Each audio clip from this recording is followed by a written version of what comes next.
Assalamualaikum warahmatullahi wabarakatuh. Sahabat share yang insya Allah dirahmati oleh Allah. Saya Felix Yau. Pada hari ini kita akan berbagi pada sahabat share tentang keimanan di dalam Islam. Karena pada zaman ini, pada masa ini kita melihat banyak sekali terutama anak-anak muda yang mereka mulai merasa kehilangan fungsi agama dalam hidup mereka. Karena teknologi bertambah banyak, kemudian teknologi bertambah canggih, seolah-olah kemudian fungsi agama ini tidak lagi diperlukan dalam kehidupan mereka. Orang sudah bisa membuat hujan dengan menerbangkan kapal terbang. Orang sudah bisa berhubungan dengan orang lain dengan menggunakan teknologi seperti komunikasi seperti handphone dan sebagainya. Maka fungsi Tuhan sekarang menjadi dipertanyakan. Tetap perlu atau tidak. Bahkan Tuhannya sendiri dipertanyakan, benarkah Tuhan ini ada atau tidak? Nah, ini menyebabkan banyak hal di dalam kehidupan manusia, terutama dalam hal beragama ini menjadi rancu. Orang-orang menjadi tidak mempercayai agama, bahkan tidak mempercayai Tuhan itu sendiri. Padahal, mempertanyakan tentang Tuhan, menjawab bahwa Tuhan ini eksistensinya ada atau tidak, ini adalah dasar dan awal daripada keimanan. Maka inilah yang coba akan kita bahas pada hari ini. Pertanyaan pada hari ini sederhana. Kita akan coba untuk mensederhanakan pertanyaan lewat pertanyaan, do you believe in God? Apakah Anda percaya dengan adanya Tuhan? Apakah Tuhan benar-benar ada? Do you believe in God? Apakah Anda percaya pada Tuhan? Nah, ini adalah pertanyaannya. Kalau kita kemudian bertanya tentang Tuhan, maka siapakah eksistensi Tuhan yang dimaksud? Tuhan yang dimaksud tentu saja, kalau orang berbicara tentang Tuhan, maka mereka berbicara pada yang menciptakan kehidupan. The creator of life, yang menciptakan kehidupan. Nah, ini adalah Tuhan yang memang diakui. Dia menciptakan kehidupan manusia. Maka kalau kita berbicara tentang kehidupan manusia yang menciptakan kehidupan alam semesta dan segala-galanya, tentu pasti kita berbicara tentang kehidupan itu sendiri. Nah, maka menjadilah sebuah pertanyaan segini yang sekarang kita punya, do you believe in God? Apakah Anda percaya pada Tuhan?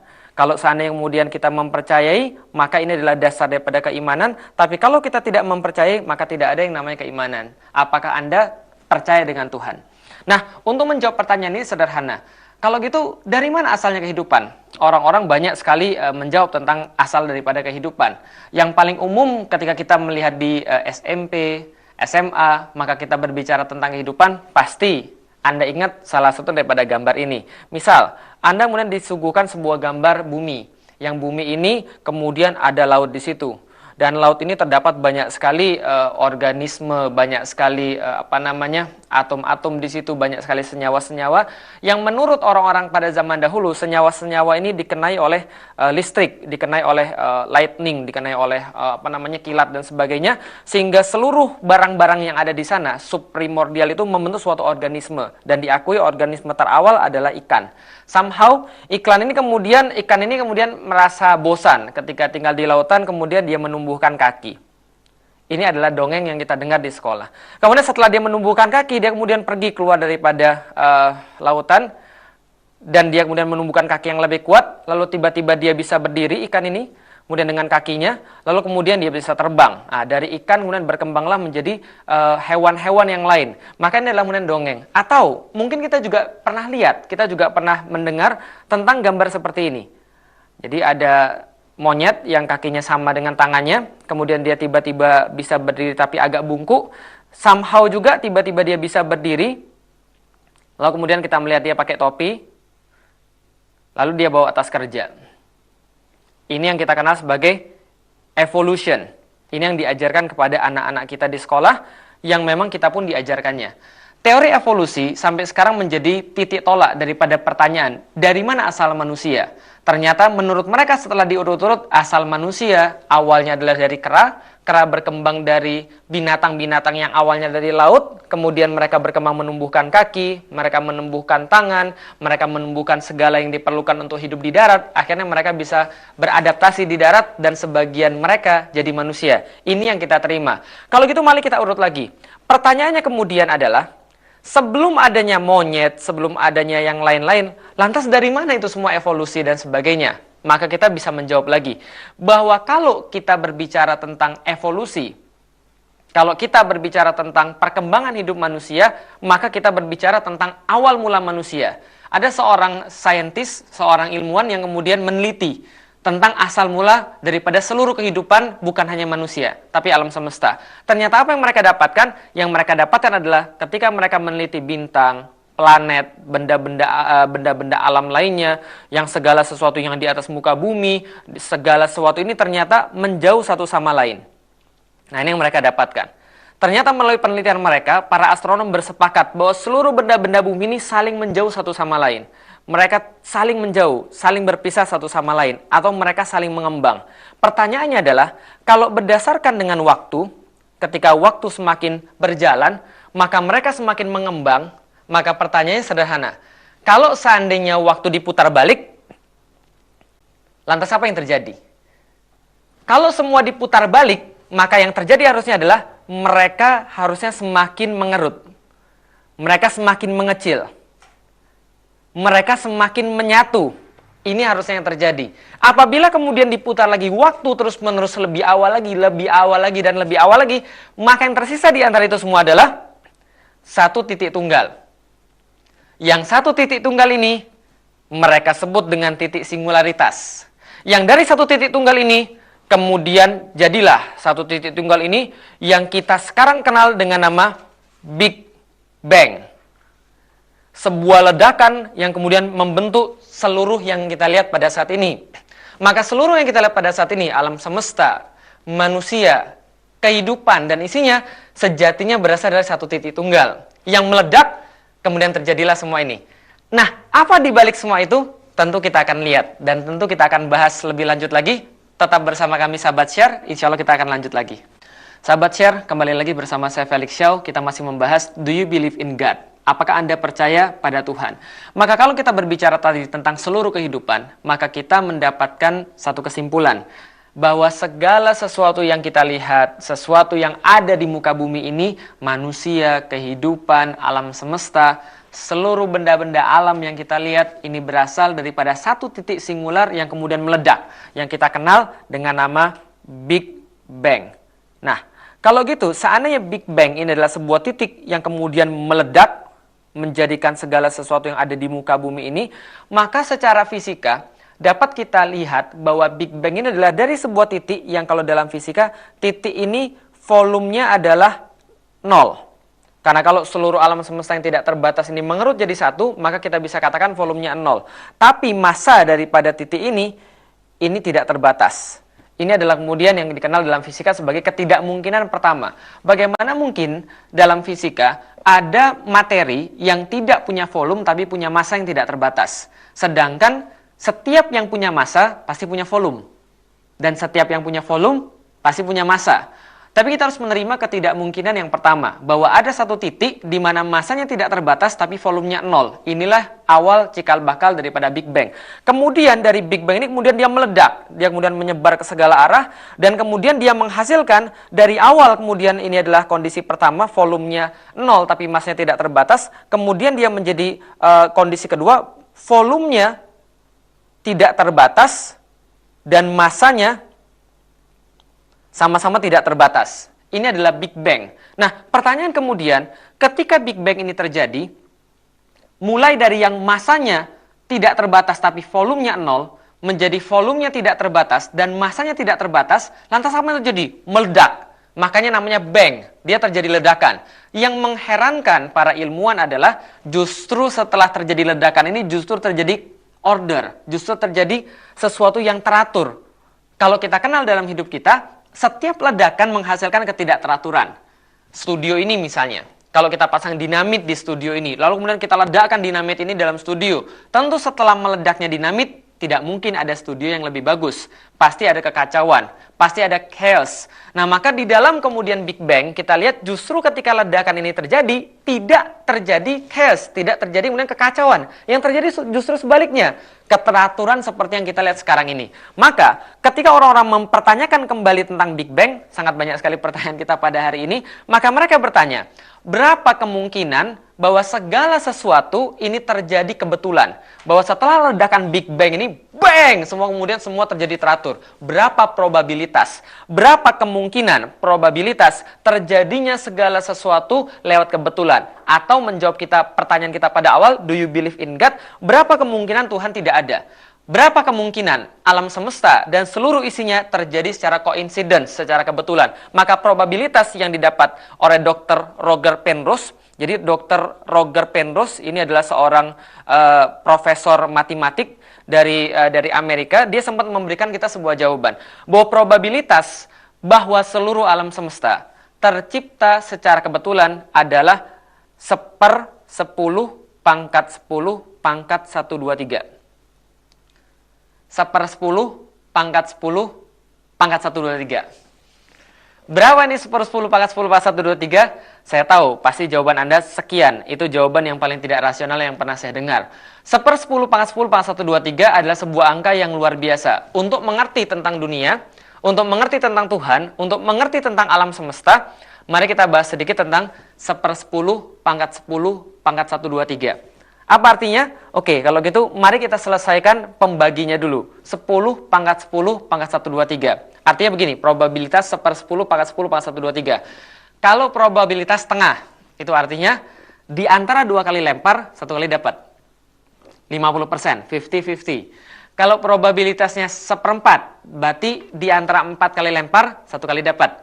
Kalau probabilitasnya 1/10, maka 10 kali lempar, 1 kali dapat. Semakin besar bilangan pembagi, maka semakin kecil probabilitas atau kemungkinan. Maka kita bahas dulu tentang 10 pangkat 10 pangkat 123. Nah, berapa ini 10 pangkat 10 pangkat 123?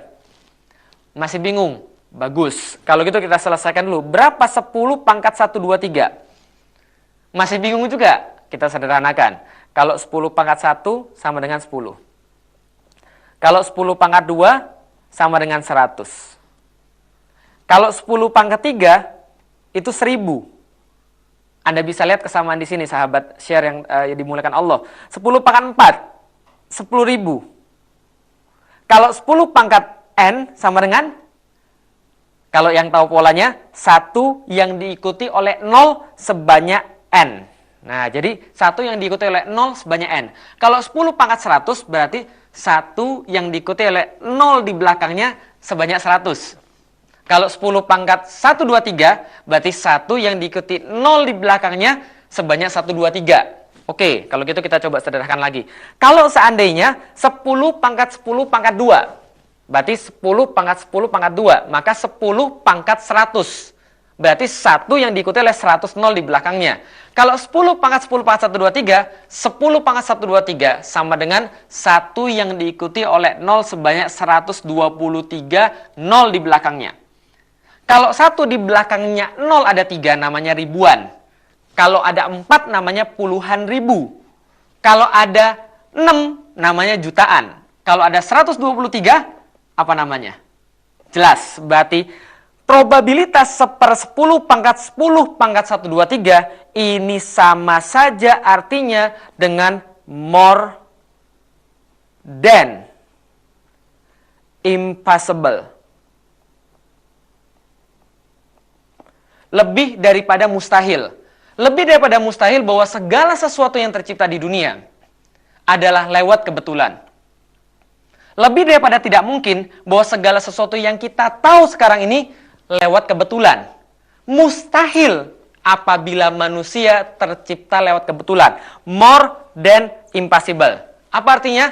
Artinya sederhana. Kalau kita jawab kemudian di sini, kembali lagi pada gambar kita yang awal, apakah Tuhan ini ada? Jawabannya, God does exist. Or should I say, atau harus saya katakan, God must exist. Tuhan harus ada. Kenapa? Bila Tuhan tidak ada, maka segala sesuatu yang kita lihat ini justru kemudian menjadi sebuah pertanyaan. Dari mana datangnya kemudian kehidupan? Dari mana datangnya manusia? Dari mana datangnya alam semesta? Kalau Tuhan tidak ada. Ketika seseorang tidak bisa membuktikan adanya Tuhan, maka bukan berarti Tuhan tidak ada.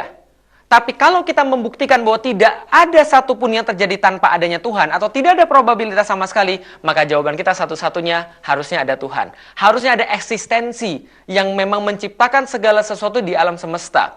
Harusnya ada eksistensi yang memang memberikan kita kehidupan, yang membuat segala sesuatunya menjadi sebuah keteraturan dari sesuatu yang tidak teraturan. God does exist. Atau kita harus katakan, God must exist. Terima kasih sahabat share, nanti kita akan lanjutkan lagi. Sahabat share yang insya Allah diberkahi Allah, kembali lagi bersama saya Felix Xiao. Masih kemudian kita membahas tentang do you believe in God.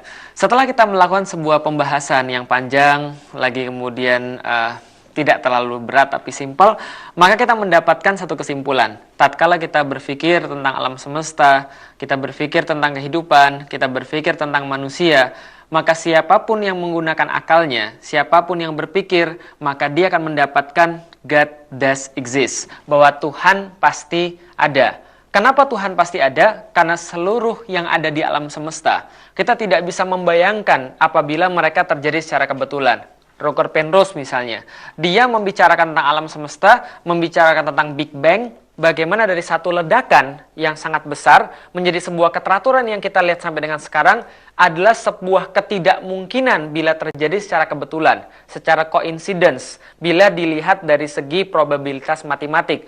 Sama seperti yang ditemukan oleh ilmuwan-ilmuwan yang lain. Ada ilmuwan yang lain yang mengatakan bahwa probabilitas bahwa seluruh alam semesta terjadi secara kebetulan itu juga sama bisa diibaratkan seperti kita menegakkan satu batang pensil. Satu batang pensil di ujungnya yang tajam, ini kemudian selama 100.000 tahun. Nah, jadi 100.000 tahun.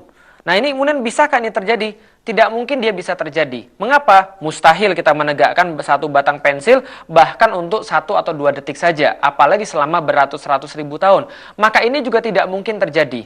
Atau ilmuwan yang lain menggambarkan dengan sangat lebih dramatis lagi. Maka segala sesuatu ini tercipta secara kebetulan, bahkan satu sel saja dalam tubuh manusia, satu sel dalam tubuh manusia, padahal di tubuh kita ada miliaran sel, maka satu sel saja dalam tubuh manusia tercipta secara kebetulan, maka probabilitasnya sama seperti sebuah junkyard. Jadi sebuah tempat kalau kita lihat di TV-TV itu mobil-mobil bekas yang ditumpuk-tumpuk menjadi satu tempat penimbunan sampah, kemudian lewatlah tornado. Kemudian setelah lewat tornado ini, maka terjadilah pesawat Boeing 747 atau 737, berapa kayak terserah, yang bisa langsung diterbangkan. Ini juga adalah sesuatu yang tidak mungkin. Maka tidak mungkin segala sesuatu yang ada di dunia tercipta secara kebetulan. Nah, khusus dalam diri kita sendiri kita juga bisa melihat. Misal, kalau kita lihat dari mana life, kita bahas lagi tentang asal manusia, hidup manusia. Kalau kita tadi bahas secara secara awal alam semesta, awal mula daripada alam semesta, mari kita bicarakan sesuatu yang lebih taruhlah sangat singkat ya, sangat pendek, sangat berhubungan dengan kita. Maka kita berasal daripada bapak dan ibu kita. Secara biologis, kita berasal dari sperma daripada ayah plus ovum daripada ibu. Nah, sperma ini kemudian dari ayah dan hanya dibuat oleh ayah, dan ovum hanya dibuat oleh ibu. Sperma ini hanya dibuat oleh laki-laki dan ovum hanya dimiliki oleh wanita. Maka kalau kita berbicara tentang sperma, maka perlu kita ketahui bahwa sperma hanya dibuat di tubuh laki-laki dan tidak dibuat sama sekali di tubuh selain daripada laki-laki. Anehnya, tidak berguna sama sekali buat tubuh laki-laki. Sperma tidak membuat laki-laki tambah kuat, tidak membuat laki-laki tambah pintar ataupun tambah ganteng. Enggak, sperma tidak menambah apapun.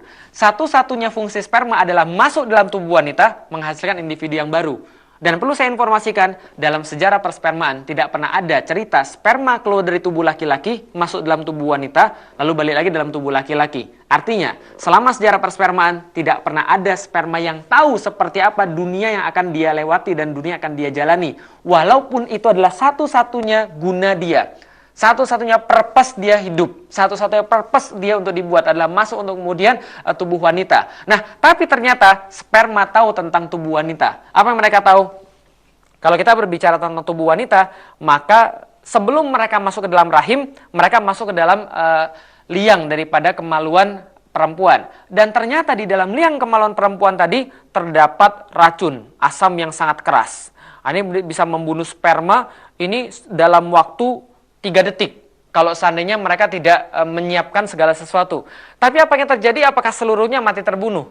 Sperma keluar dari tubuh laki-laki. Satu kali pancaran bisa mencapai 500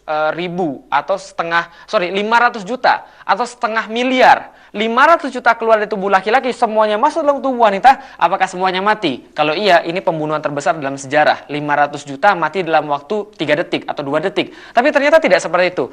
Tatkala sperma masuk ke dalam tubuh perempuan, mereka sudah membawa suatu penawar racun, yaitu penawar racun basa, yang sangat cocok ketika digabungkan dengan racun asam pada tubuh wanita, maka mereka membentuk sebuah kestabilan. Pertanyaan saya tatkala saya belajar biologi, dari mana sperma tahu bahwa mereka harus membawa penawar yang seperti itu tatkala mereka memasuki tubuh wanita?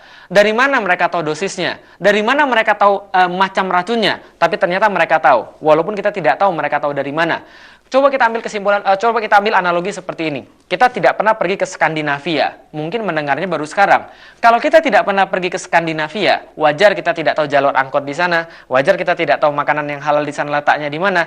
Tapi sperma, walaupun dia tidak pernah pergi ke tempat wanita, dan itu tujuan dia satu-satunya untuk hidup dan diciptakan, tapi dia tahu persis tentang dunia wanita. Apalagi yang dia tahu, setelah melewati kemudian racun dalam tubuh wanita, dia menghadapi satu rintangan yang lain lagi. Wanita punya dua pabrik ovarium sebelah kiri dan pabrik ovarium sebelah kanan. Kadang-kadang satunya keluar dari kiri, kadang-kadang keluar satunya dari kanan. Nah, yang menjadi masalah adalah sperma tidak bertemu di tengah di rahim, tapi dia harus menjemput ke sebelah kiri atau menjemput sebelah kanan. Pertanyaannya, apakah mereka pernah tersesat masuk ke dalam tubuh wanita? Tidak. Kenapa tidak pernah tersesat? Karena mereka sudah dikirimkan sinyal-sinyal oleh ovum. Dan sperma sudah menyiapkan antena untuk menerima sinyal-sinyal tadi. Artinya adalah apa?